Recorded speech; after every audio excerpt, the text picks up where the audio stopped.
unofficially, among the other subjects that Cameron will raise is the disclosure of British military secrets by Germany. And there, the issue is not so much this phone conversation that was famously hacked by Russian intelligence and leaked by Russian state media, as the earlier remarks by the German chancellor Olaf Scholz, where he just tweeted it out that British and French troops were supposedly on the ground in Ukraine. Good. David Cameron, the Foreign Secretary, is visiting Berlin today to meet his German counterpart. There's plenty to discuss, mainly Israel. The pair wrote for The Times in December, calling for a sustainable ceasefire. But the security leak of highly sensitive details about the war in Ukraine hangs over conversations. Let's speak to Oliver Moody, who is the Berlin correspondent for The Times and Sunday Times. Good morning to you, Oliver. Good morning. There is a lot for the two of them to discuss, but how much will the leaks overshadow the conversation?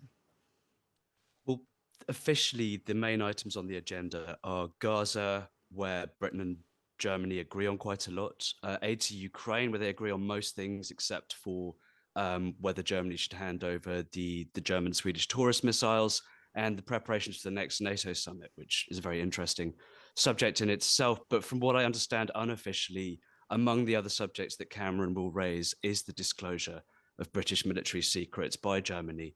And there, the issue is not so much this phone conversation that was famously hacked by Russian intelligence and leaked by Russian state media, as the earlier remarks by the German chancellor Olaf Scholz, where he just tweeted it out that British and French troops were supposedly on the ground in Ukraine. Goodness me. So both foreign secretaries have been very vocal about wanting a two-state solution, a sustainable ceasefire in Israel and Gaza. Can the UK and Germany, can they continue to be the countries that lead the way on this? Look, I'm not a Middle East diplomacy expert. I'm a Europe guy, but my understanding is that the role the Europeans have played in this conflict has been largely peripheral in diplomatic terms. Obviously, Germany has a certain weight as a country that has, for historical reasons, been extremely supportive of Israel. And if Germany were to pull its support more clearly, then that would have a certain effect. But as far as Netanyahu and Hamas are concerned, the one Western player that really counts is the US, as I understand it. Let's talk about the budget. We've been talking a bit about the budget on the programme, and Jeremy Hunt compared the UK's economy to other large economies in the world. One of the first we always think about is Germany. How do we shape up compared to Germany at the moment? How is their economy? Well, to quote the German economics minister and vice chancellor, it is drastically bad.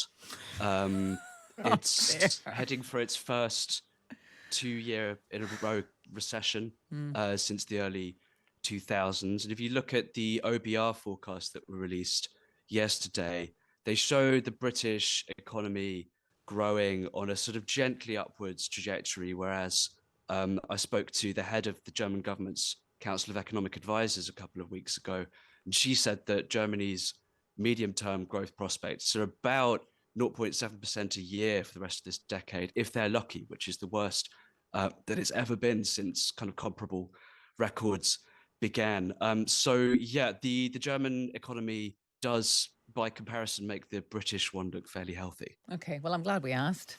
We feel much more cheery now. Oliver Moody, thank you. He's the Berlin correspondent for The Times and the Sunday Times. Germany now. The Foreign Secretary, Lord Cameron, is in Berlin today for meetings with his German counterpart. It comes amid international pressure on Germany to send long-range missiles to Ukraine. Let's speak to Oliver Moody, our correspondent in Berlin.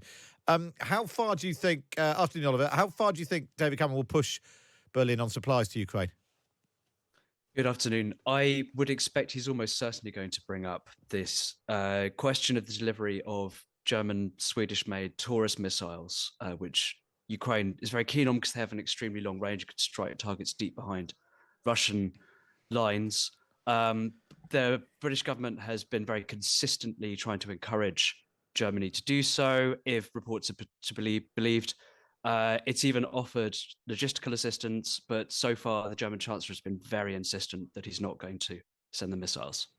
How does David Cameron go down in Berlin, turning up, telling the German government what to do, given that the last time they most Germans came across him, it was when he was insisting he was going to win the EU referendum. It's a decent question because for the past years that I've been here, certainly since 2018, the answer to what do the Germans think about what Britain's doing is usually they don't think about it very much. But in the current security setting, particularly with questions around America's commitment to the defense of Europe, the bilateral relationship has become a lot more important than it used to be from Berlin's perspective. And in particular, we've seen with the leak of this audio file in which German Air Force officers discussed apparent British military secrets, there's been a great deal of sensitivity in Germany to the criticisms from Britain. So I think Cameron will find a more serious audience today than his predecessors have had for several years. We'll see what happens there. Oliver Moody, thanks so much for that update. Oliver Moody, though, our correspondent in Berlin.